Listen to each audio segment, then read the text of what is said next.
Olá, na minha frente tem o DJI Lito X1. Neste vídeo vou mostrar como alterar o modo de desvio de obstáculos.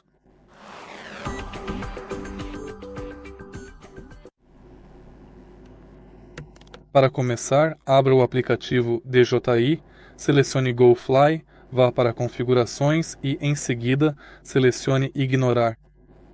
Aqui você pode alterar a opção de bypass entre normal e Nifty.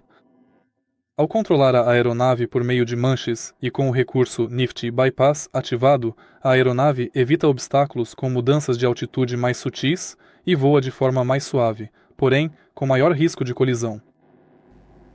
Use esta função com cautela. Se este vídeo foi útil para você, por favor, deixe seu like, comente e se inscreva no canal.